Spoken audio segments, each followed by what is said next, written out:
malpractices and things like that, how do we begin to change attitudes? Cheating in exams. Because I have a child in school, I want my child to come out with the first class from the university.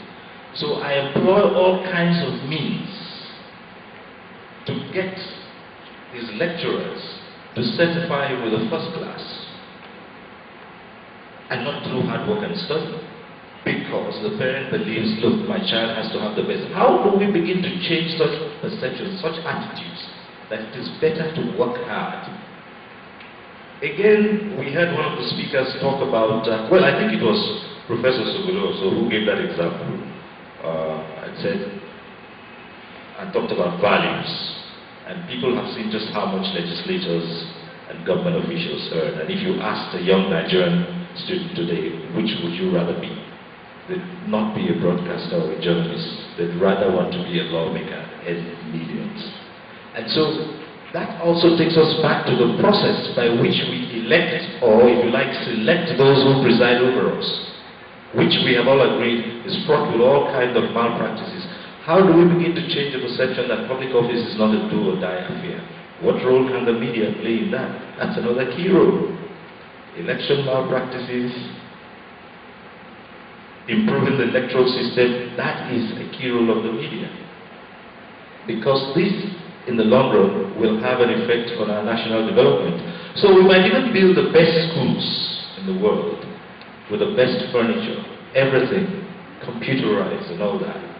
But if our values are warped, then those who will be the products of those institutions will not do any better than we are seeing today. So the media also has a role. It does have the role in influencing attitudinal change. And of course, key to this again is the decision-making process. Is it inclusive? Do we just gather here and determine that this is what we believe is good for you and you must take it or leave it? So the media also has to promote inclusiveness in decision-making process. In the economic sphere, there are so many spheres here. The economic sphere, the role of the media is extremely important. We have heard our leaders tell us that Nigeria enjoys one of the fastest GDPs. They put growth rate at about 5.27, up to that. And we flaunt these figures and say, even in the West, they cannot achieve such growth in a year. And we carry this to spread it around. But are we reflecting the situation with the people? Because everyone will tell you that whether you're an economist or not, the GDP growth hardly makes sense if my quality of life has not improved, if the quality of infrastructure has not improved. So GDP is just a figure. But the media has a role to bring that to those who bandy the figures and say, this shows that we are growing. We are growing, but we are not developing. So these are part of the key roles that we can perform. In the case of criminality, we have touched part of it. Terrorism is part of crime and criminality. Violence, communal conflicts, and we are still struggling with that. There are certain terms which you use in the media that can whip up sentiments and turn communities against communities. Turn, people who have otherwise been living peacefully together to take up arms. We have cases of prostitution. What role for the media in covering prostitution? Do we highlight those things? Do we highlight pornography? Just a short while ago, there was an outcry in South Africa about a cable company that was going to give license for pornography to be transmitted. And people said, no, we cannot do that. And sometimes we cross the lines and say, it's a matter of rights. We have a right to enjoy pornography. Of course, we all know what's happening in Europe now, particularly in Britain. And just a short while ago, a few days ago, I heard the Prime Minister Cameron say they would make sure that all households that have access to the internet, pornography would be blocked, and they would only get it on demand. Some people are already resisting that. But we can draw those examples and use in our country. What's the role of the media? Do we promote things like that? the war on drugs, trafficking, we've talked about, food security. These are all areas where the media can make an impact. Population control.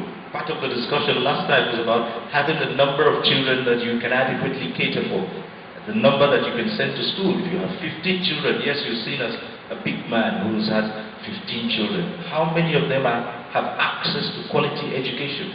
Now, how can the media begin to show that there is responsibility in taking charge of what this future generation we always talk about? So that's part of our... And then the biggest of it all, perhaps, has to do with the freedom of expression. The media gives voice to the voiceless. But again, that is not without a caveat, because there is no such thing as absolute freedom. There are responsibilities that come with freedom of speech. I might hold an opinion of you that is completely different from yours.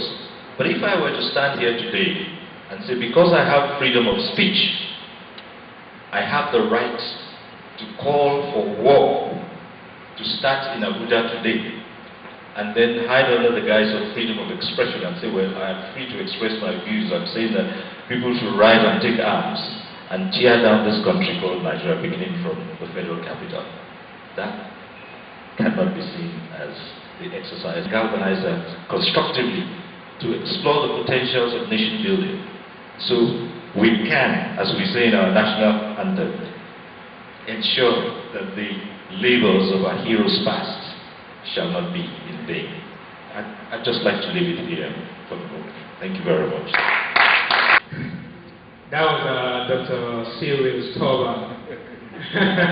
In fact, it's called simply Cyril. But the title is representing the Director General of NTA, which is the #1 television station in the country, has, not just in the country, but Africa as a whole, has a microphone to talk about the role of media in national development. To me, it was incredible. You know, it's like saying, I'm not afraid of 3,000 bayonets pointing at me, but I'm afraid of 3 newspapers facing me. Really. And I want to connect that also to the advanced thinkers quote that said, we, the advanced thinkers, all our present immunities, such as it is, even though there is largely the fact that those of our own generation who were quite formally against us have nevertheless been moving, even if less rapidly and explicitly in the same direction as ourselves. Although in their heart, they do not believe that we're essentially wrong, but they think we go too far. Yet, what we look for ourselves, national development. On this note, ladies and gentlemen, we will be observing a few timeouts just to make yourself comfortable and observe some tea break or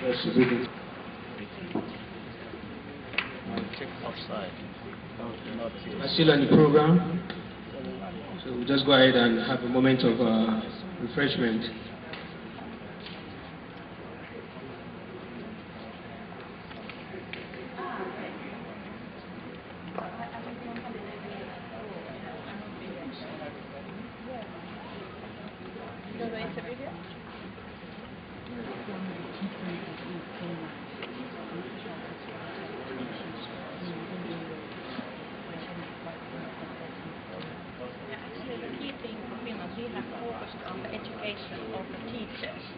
Training of the teachers is the key issue. The teachers, they all have master's degree and they all have experience in pedagogic training. So it's not about the infrastructure of the schools or the size of the classrooms or the size of the school buildings. It's all about, you know, what is substantial in the school, in the teaching.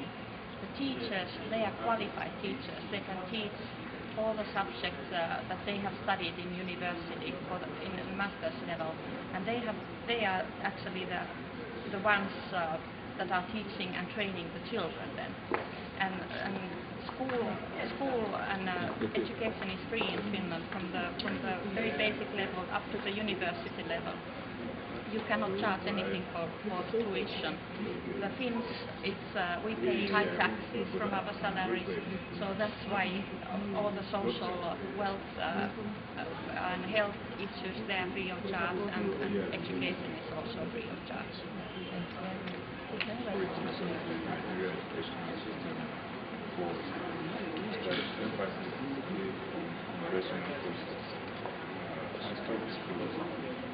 It's not to say that what we are saying is that we need functional education. Functional education is one that the youth can apply after graduation. There's really no point graduating more and more students of political science, history, and so forth when there's no job for them to do. But if you graduate there with any of the skills, they'll be able to apply themselves. That's the point I was trying to make. But you see that we now have well over 140 universities in this country, and they are all teaching the same thing. Right? The faculty is almost all the same thing, which I think is what I talked about skill acquisition. But in this connection, I would really say that the polytechnics are more suitable for our own development than the traditional universities. This is the point I was trying to make. Thank you. Thank you. We want to achieve, we hope to achieve peace, unity, and national development through education. And we hope to achieve it by others coming into the program. We want to look at how we can contribute in stopping the rate of aggressiveness, violence, and family issues in Nigeria. Because we believe strongly that the totality of behavior of an individual is a result of the education or the upbringing, the way we were brought up, what you were made to go through, your experiences, your learning experiences, your environmental experiences, they affect your behavior later in life.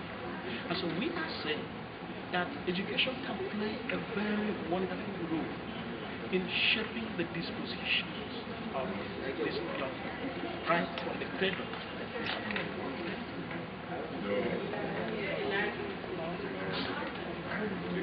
As a matter of fact, the problem we are having in Nigeria today with terrorism, they did not originate from the rural areas. Because the man in the rural area, to a large extent, has no problem. All he cares is to go to farm, come back with his family. It is when people begin to get in touch with other groups of people, and you begin to have clashes of interests, and you begin to have ambitions.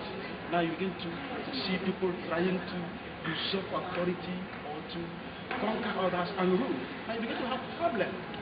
And so the issue is, even the people in the rural area are being ruled by those in the cities who think they are educated, the politicians, the industrialists, the technocrats. So what we are saying that whenever these people come into the situation of conflict, what will guide their relationship with the people? Now you see, it is that civilization, it is that appreciation of the value of the other person, which could be a function of the type of education, a function of the type of orientation, a function of the totality of the background of that individual. It is the totality of one personality. The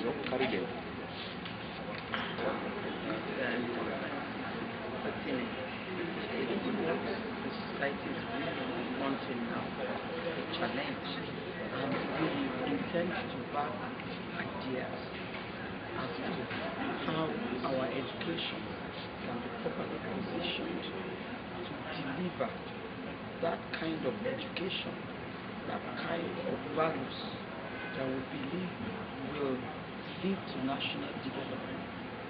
And that's why we have all of this. Also to recognize the presence of the Vice President of Public Relations for World Peace and Unification, Reverend Dr. George Oguri. And now, this is by Professor Solako on multicultural education for peace and development as a panacea for national unity. Distinguished ladies and gentlemen, join me to welcome her to the podium.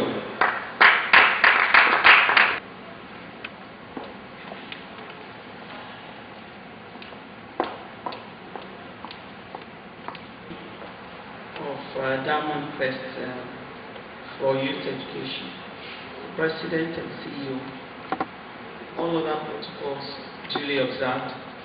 My name is Professor Bridget Shokon. That man murdered my name. I apologize, sir. My name is Professor Bridget Shokon. I'm a Professor of Guidance and Counseling at the Nigerian Turkish Nile University. And I'll be speaking on the multicultural curriculum, education for peace, development, panacea for national unity. Right from the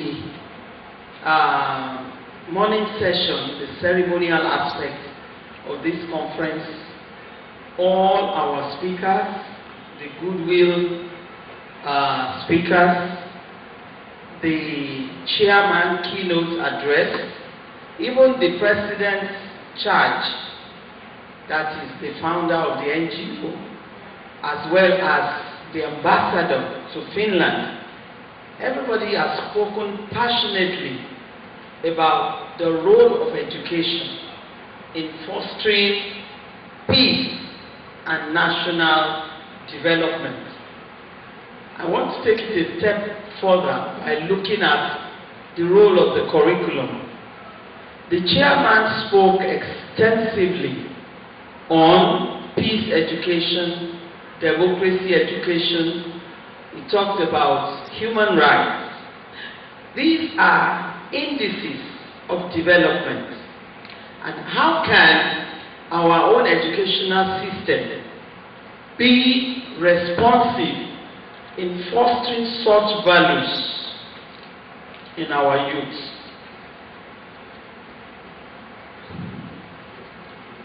The rampant ethnic and religious tension in Nigeria has frustrated the efforts of many social scientists, educators, community leaders for the past few years.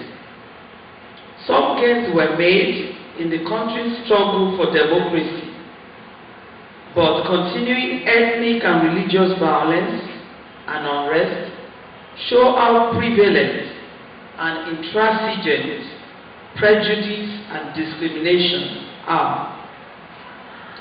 Demographic changes and economic pressures force people from different backgrounds to come into contact with each other, giving rise to distrust and alienation.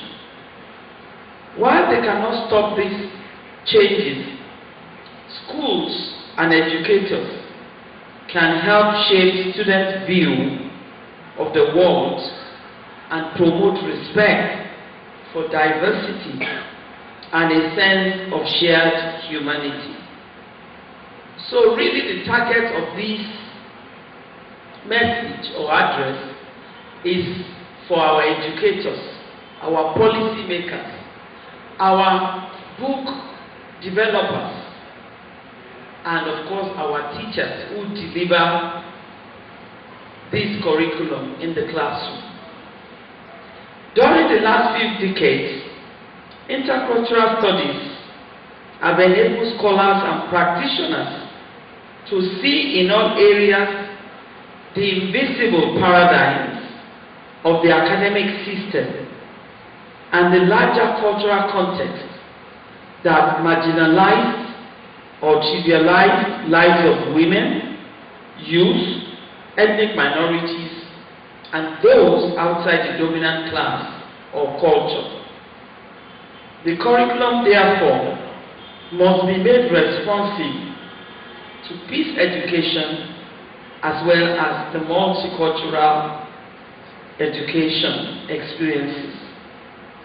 Now let's quickly look at multicultural education concepts. Multicultural education encompasses differences in race, ethnicity, occupation, socioeconomic status, age, gender, sexual orientation, various physical traits, and needs, as well as religion and culture.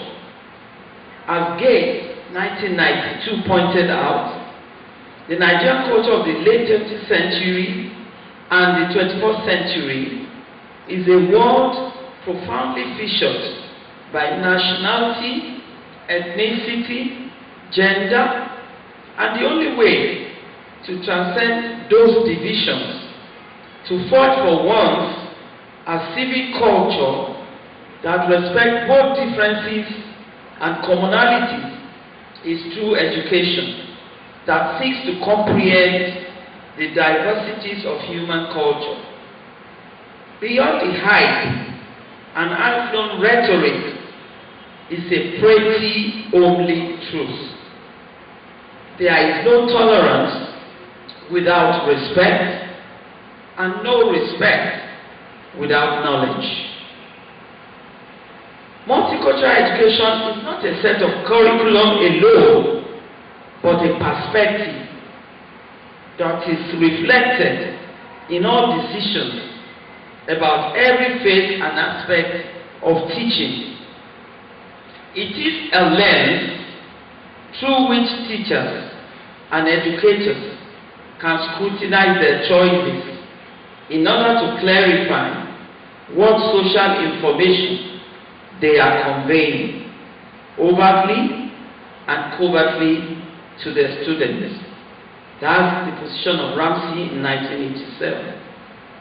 In other words, educators should be aware of and responsible for the goals and values of the curriculum design, as well as the materials and activities they deliver to students. Education occurs in a socio-cultural context, and all curriculum materials and practices reflect certain social values. The broad goals of delivering a multicultural curriculum are as follows. 1. Help students to develop positive gender, ethnic, cultural, class, religious, and individual identities. It helps them to recognize and accept their membership in many different groups.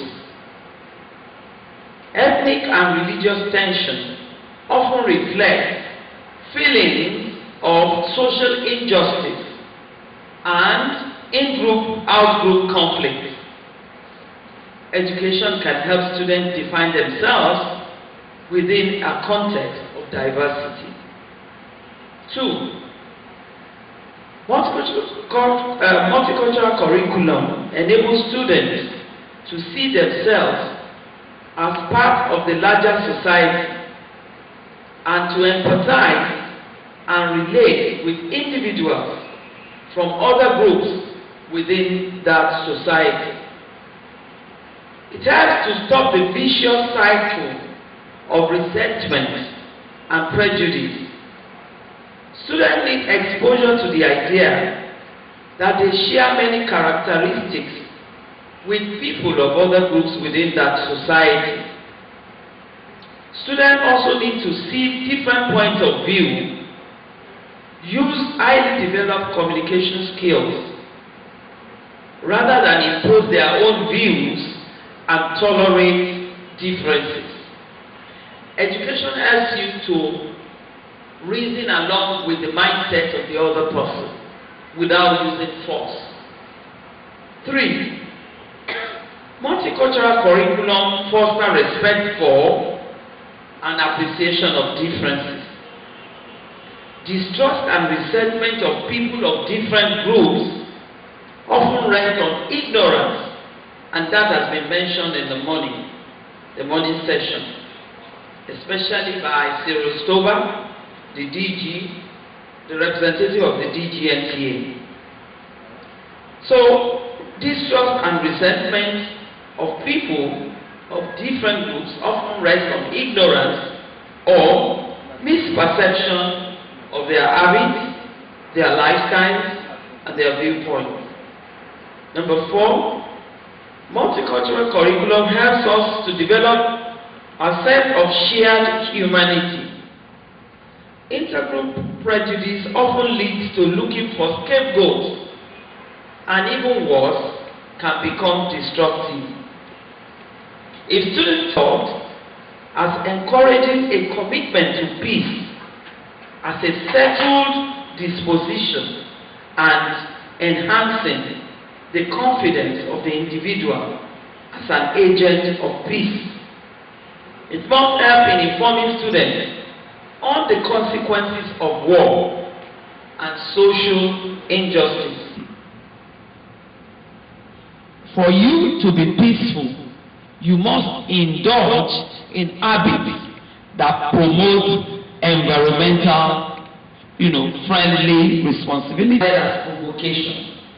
So, peace education must involve or imbibe components that promote environmental responsibility, communication literacy, human rights awareness, tolerance of type. It must also imbibe conflict through techniques like negotiation. Negotiation is a skill used by these skills and be able to deliver it through our doesn't have to end in violence. Also, peer, you feel you have been wronged or cheated, you can fight fair. So, conflict resolution skills include fighting fair. Communication skills include listening. A good communicator is a good listener. Many of us are in the habit of not listening. It could be to your spouse, it could be to your friend, it could be at work. You just want to, this is my position and this is my view. A good communicator is a good listener. Includes listening, turn-taking. In fact, there can't be any good communication without turn-taking. There must be turn-taking between the sender and the receiver. It includes identifying needs and separation of facts from emotion. Cyril mentioned this while he was delivering his address. There must be a separation of, the affect, emotion, from the fact, the cognitive. Also, the curriculum must include democracy education. Now we have been, our democratic experience in Nigeria is 14 years.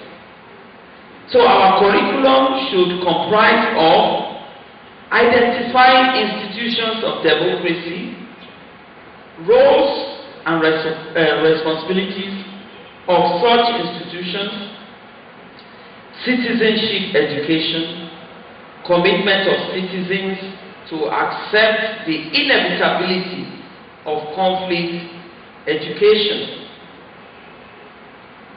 In other words, the curriculum must be able to capture the fact that it's really not possible to live within a group to relate without conflict.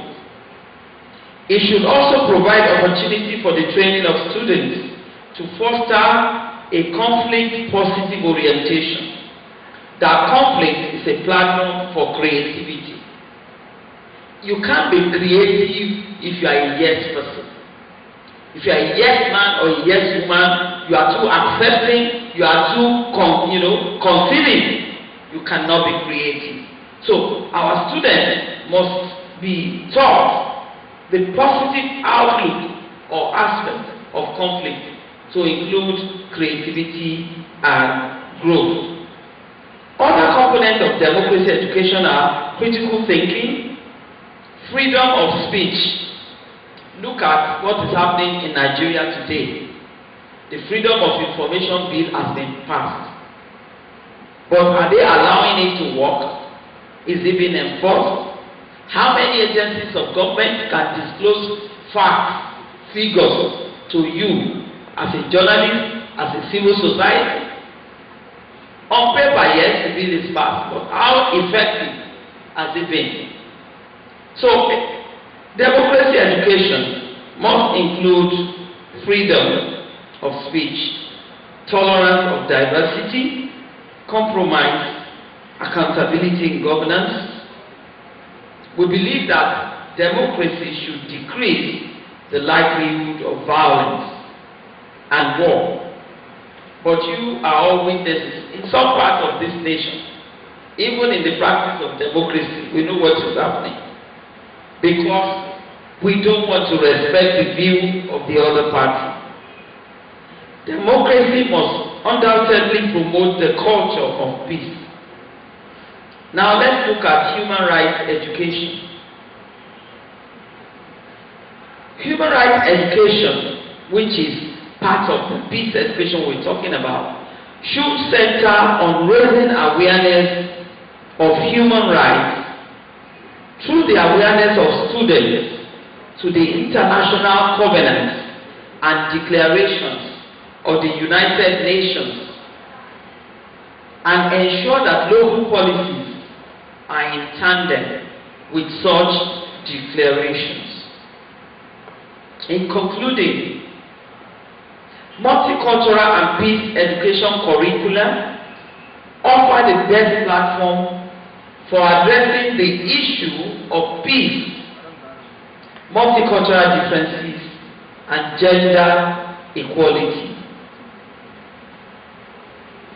Gender equality provides inclusive curriculum which eliminates sex discrimination or sex discriminating and stereotyping expressions. Our textbooks are still very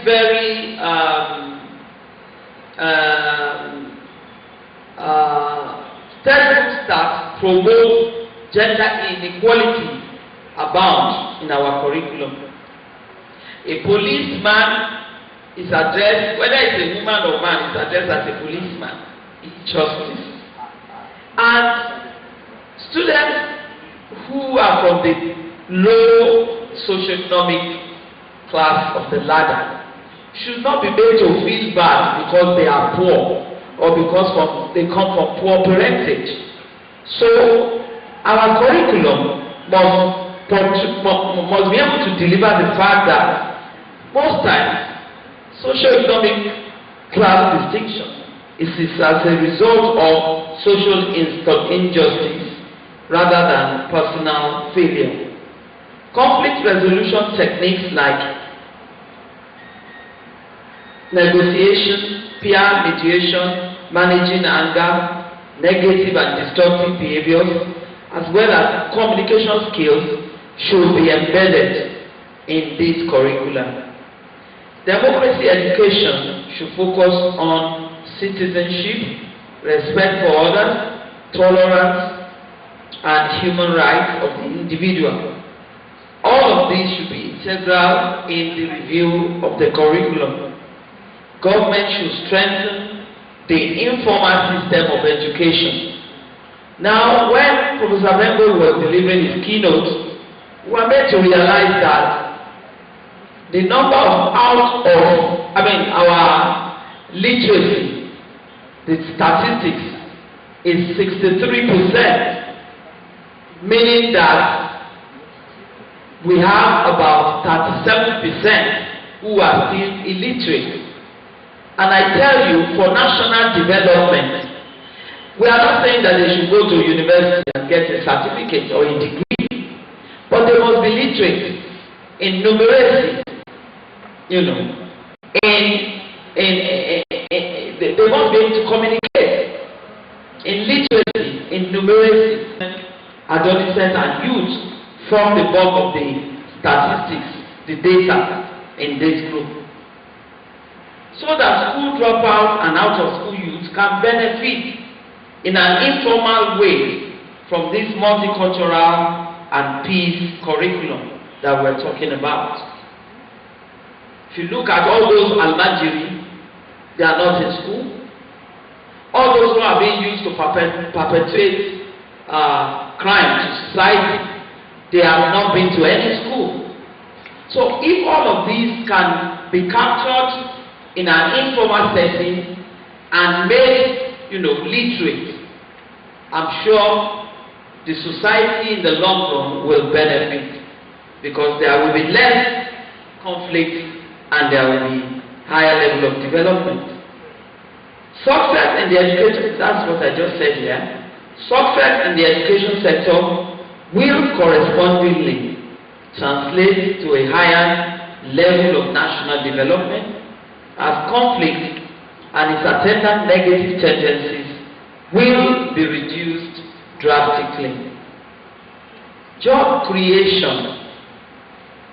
One of our goodwill speakers mentioned skills acquisition. I think it was Professor Soglo. Why should we continue to be training our universities, training youth for jobs that are not there, compounding the problem of unemployment? And what unemployment does is to promote frustration. And sooner than later, they begin to look for ways to cut corners, to shortchange the system if they don't have support, family support. So, job creation, skills acquisition, development, and partnership with government policies will no doubt be a boost to good governance, thereby building higher level of trust between the government and the governor and the governed. Popular people, because it takes a great deal for you to convince people, but this is a step in the direction, and I believe that outputs from this conference will impact policy in the education sector itself. Thank you very much for listening. The person closest to you is the person who gets hurt the most. The professor has been a great help to me during the course of this program as a source of information and guidance. It was just unfortunate that I bothered her name, but I thank God she mentioned compensation and peace severally and negotiation in her speech. Good to know that I'm also here to resurrect it. She spoke extensively on multicultural curriculum, education for peace, and development for national unity. Ladies and gentlemen, I want to put your hands together for Ambassador Professor B.J. Sokol.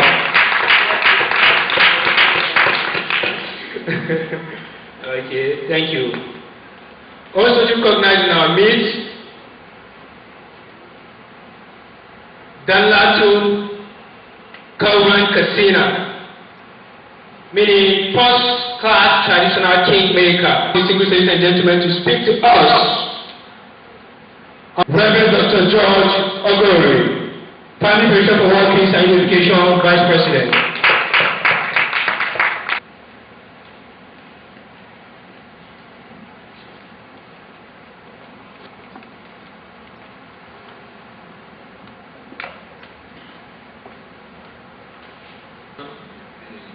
And the distinguished professor, the last speaker,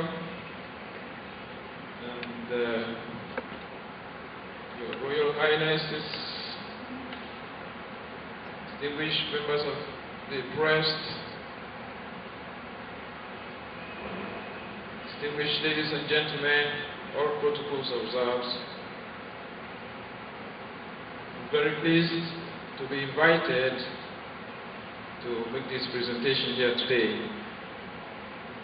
Thank you very much. The Diamond-Crest for Youth Education Foundation, and Universal Peace Federation for inviting me to make this presentation. I've been asked to speak on the topic building bridges across faiths, tribes, and languages through education for peace and unity.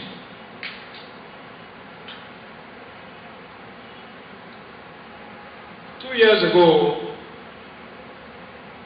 the founder of Universal Peace Federation, which is an organization that I'm a member of, the Reverend Dr. Samuel Moon, visited Nigeria and spoke at a rally held at the International Conference Center, ICC, here in ABUJA, to a capacity audience of some 3,500, comprised of a cream of Nigerian leadership, as well as leaders from across Africa and the rest of the world, who were attending an international leadership conference hosted by UPF International.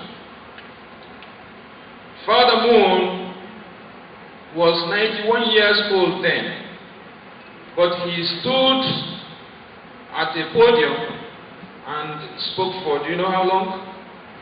5 hours, non-stop. He was so passionate. It wasn't a message of doom that he was delivering. Instead, it was a message of hope and inspiration. He was calling on Nigeria to quickly rise up and become a world leader. Father Moon passed on to the world beyond. He's gone. Nigeria was the last country he visited while on earth outside of his native Korea and America, where he had his residences. Now, one may wonder why such a special man of God would come here and say such a thing. What's the meaning of that? Nice as it sounds, what has Nigeria got more than other countries that out of nowhere it should become the top country in the world? Now, of course, such a statement coming from a person like that must be taken seriously. Of one nation and one destiny, irrespective of their differences. Nigeria, on the other hand, is a country where the two most active world religions, Christianity and Islam, are most evenly represented. There's just no other country like this in the whole world. Nigeria is meant to demonstrate that it is possible for people of different religions to live peacefully as brothers and sisters and build a nation together with mutual agreement. We are in the age of globalization. The intermingling of cultures and the emergence of a global cultural sphere. A global community is a community where people of different cultural or religious backgrounds live together in harmony. People of different religions will work together in the same office as we have it here in Nigeria. Our sports teams are a mixture of people of different religious and ethnic backgrounds. If you go to the hospital, the doctor that will attend to you might be a Muslim who had prophesied.